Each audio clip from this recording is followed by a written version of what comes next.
জ্ঞানেশ কুমার কালীঘাট মন্দিরে ঢুকতেই তাকে কালো পতাকা দেখানো হয়েছে, প্রোগ্রাম স্লোগান দেওয়া হয়েছে। দেখুন, এই মুহূর্তে মমতা বন্দ্যোপাধ্যায় আর তৃণমূল কংগ্রেসের হাতে ভয় ছাড়া তো কোনো অস্ত্র নেই। হয় ভোটারদেরকে ভয় দেখাচ্ছে, কখনো পুলিশ অফিসারদেরকে, ডাব্লিউবিসিএস অফিসারদেরকে ভয় দেখাচ্ছে, কখনো মুসলিম কমিউনিটির ভয় হিন্দুদেরকে দেখাচ্ছে মিক্স এলাকাতে, আর তার সাথে সাথে নির্বাচন কমিশনকে ভয় দেখানোর চেষ্টা করছে। নির্বাচন কমিশনকে ভয় দেখিয়ে ভাবছে যে নির্বাচন কমিশন কাজ বন্ধ করে দেবে, এসআইআর বন্ধ করে দেবে। নির্বাচন কমিশন এসআইআর করছেন, কিন্তু একটি সাংবিধানিক সংস্থা, কিন্তু কোনো পার্টির সংস্থা নয়। সে প্রতি নির্দিষ্ট সময় অন্তর অন্তর, কখনো 15 বছর, কখনো 12 বছর পরপর তো এসআইআর হয়েছে, এর আগেও হয়েছে। প্রথমবার হচ্ছে এরকম তো নয়, আগামী দিনে ভবিষ্যতেও হবে। না, মমতা বন্দ্যোপাধ্যায় করাচ্ছেন তাই, কিন্তু জনগণের তো সেই উৎসাহ নেই।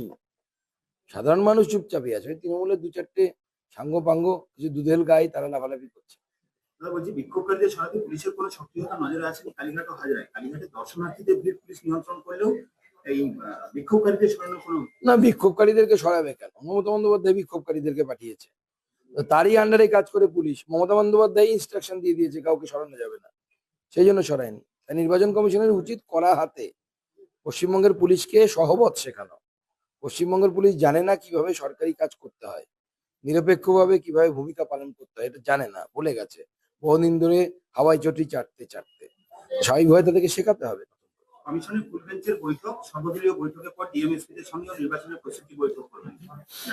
কমিশনের নির্দিষ্ট প্রোটোকল আছে, পদ্ধতি আছে, তারা সেই অনুসারে কাজ করবে। বিজেপির প্রতিনিধি দল যাবে, তাদের সাথে দেখা করতে। সমস্ত রাজনৈতিক দলের মতামত নেবে, নির্বাচন কমিশন, এটাই স্বাভাবিক। তৃণমূলে যোগ দেওয়ার পর আজই প্রথম গুরুদায়িত্বে রাজীব কুমার, জ্ঞানেশ কুমারের সঙ্গে বৈঠকে প্রতিনিধি দলে থাকছেন তৃণমূলের চন্দ্রিমা, ববি এবং রাজীব কুমার। দেখুন, রাজীব কুমারকে পাঠানো হচ্ছে যে যেহেতু নেগোসিয়েটর হিসেবে উনি যাবেন, সেই জন্য হয়তো ওনাকে পাঠানো হচ্ছে। রাজীব কুমার আরো গুরুত্ব পাবে, কারণ লাল ডায়েরি ফাইরির ব্যাপার আছে, আপনারা তো সবই জানেন। আমার মুখ দিয়ে কেন বলাতে চাইছে? মুখ্যমন্ত্রী মমতা ব্যানার্জি ধর্ণা অবস্থানকে সমর্থন জানিয়ে এবং এসআইআর এর নামে বৈধ ভোটারদের নাম বাতিলের চক্রান্তের অভিযোগ তুলে দিনহাটায় আজকে মহকুমা শাসকের দপ্তরের সামনে গণ অনশনে বসছেন উত্তরবঙ্গ উন্নয়ন মন্ত্রী। দেখুন, ওর কোনো কাজ নেই, সেই জন্য অনশনে বসছে এখন। আবার বুঝতে পেরে গেছেন যে গতবারও হেরেছিলেন মূল ভোটে, পরবর্তী সময় বাই ইলেকশনে উনি জেতেন আমাদের নিশীথ প্রামাণিক ইস্তফা দেওয়ার পর বিধায়কের পদ থেকে। এবারও হারবেন, চিন্তা নেই। সে এখন থেকে হাওয়া তৈরি করার চেষ্টা করছে। ওসব হাওয়াই ফাওয়াই কিছু হবে না, ওনার বেলুন উড়ে যাবে। বলছি, রাষ্ট্রপতিকে অপমানের অভিযোগে তোলপাড় রাজ্য। রাষ্ট্রপতি দাঁড়িয়ে প্রধানমন্ত্রী বসে পুরনো ছবি প্রকাশ্যে এনে এবার মুখ্যমন্ত্রী সরব হয়েছেন। দেখুন, এই সমস্ত কোন অকেশনে কোথায় কি হয়েছে, সে তো রাষ্ট্রপতি যখন ভাষণ দেন অনেক অনুষ্ঠানে, আমাদের শিক্ষা দপ্তরে অনেক অনুষ্ঠানে হয়েছে, তখন তো আমরাও বসে থাকি। উনি এলে পরে তখন আমরা দাঁড়াই, কিন্তু এটা নয় তো উনি যখন ভাষণ দেবেন আমরা সবাই দাঁড়িয়ে থাকবো। এবার কোন ছবি এনে কি করার চেষ্টা করছেন, ওনাকে বলবো যে এসব না করে আপনি কি করেছেন সেইটা নিয়ে আলোচনা করুন। আপনি বাংলার মান সম্মান জলাজলি দিয়েছেন, এবং সেটা করেছেন শুধুমাত্র একজন মহিলা যিনি রাষ্ট্রপতি, তিনি আদিবাসী সমাজ থেকে এসেছেন বলে এটা আপনি করেছেন। রাষ্ট্রপতির বক্তব্যের পরে রাজ্যের আদিবাসী উন্নয়ন নিয়ে বিভিন্ন প্রশ্ন উঠছে। তার মাঝে রাজ্য আদিবাসী উন্নয়নের রিপোর্ট কার্ড তৈরি করছে। ওসব রিপোর্ট কার্ড ফাট দিয়ে কিছু হবে না। আপনার সেই গিরি সাহেব বলুন, অখিল গিরি থেকে শুরু করে অন্যান্য মন্ত্রীরা, তারা প্রত্যেকেই এই রাষ্ট্রপতি সম্পর্কে যে ধরনের মন্তব্য করেছে, আর গত দুদিন আগে রাজ্য সরকার মহামহিম রাষ্ট্রপতির সাথে যে ব্যবহার করলেন, এরপরে আর তত্ত্ব দিয়ে কি হবে? জুতো মেরে গরুদান করে তো কোনো লাভ নেই। আজ লোকসভায় স্পিকারের বিরুদ্ধে অনাস্থার প্রস্তাব পেশ সাংসদদের উপস্থিতির হুইপ জারি দুপক্ষে। অনাস্থা প্রস্তাবের চিঠিতে সই না করলেও অনাস্থার পক্ষে ভোট দিচ্ছে তৃণমূল। দেখুন, তৃণমূল আর কংগ্রেস এখন কাছাকাছি আসার চেষ্টা করছে।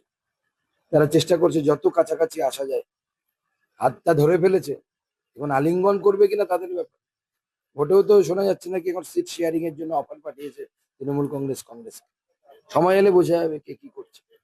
এসআইআর নিয়ে বিক্ষোভে মুখ্যমন্ত্রীর যে ধর্ণা আজকে চলছে, আমি তো চাইছি উনি শেষ পর্যন্ত ওখানে ধর্নাতেই থাকুন। ওখান থেকে রাজভবন খুব কাছে, আমাদের মুখ্যমন্ত্রী নির্বাচিত হওয়ার পর টুক করে হেঁটে ইস্তফাটাও দিয়ে দেবেন, অসুবিধা নেই। শেষ প্রশ্ন, সেটা হচ্ছে ভোটের মুখে যে পঞ্চায়েতে হার হয়েছিল তৃণমূলের, যে গ্রামে হার হয়েছিল, সেখানে বাঁকুড়ার সাংসদ তিনি হঠাৎ করে রাস্তা উদ্বোধন করছেন। এটা নিয়ে বিতর্ক তৈরি হয়েছে। দেখুন, বাঁকুড়ার সাংসদ লাকিলি জিতে গেছে। কিছু ভোট এবার নোটাই পড়ে গেছিল, প্রায় 27,000 ভোট এই গত নির্বাচনে নোটাতে এই বাঁকুড়া লোকসভাতে পড়েছিল। ওই নোটার ভোটটাই এদিক থেকে ওদিক হয়ে গেলে পরেই আমাদের সাংসদ জিততেন। এবার নির্বাচনে পুরো উল্টো ফল হবে, সবকটি সিট আমরা জিতবো।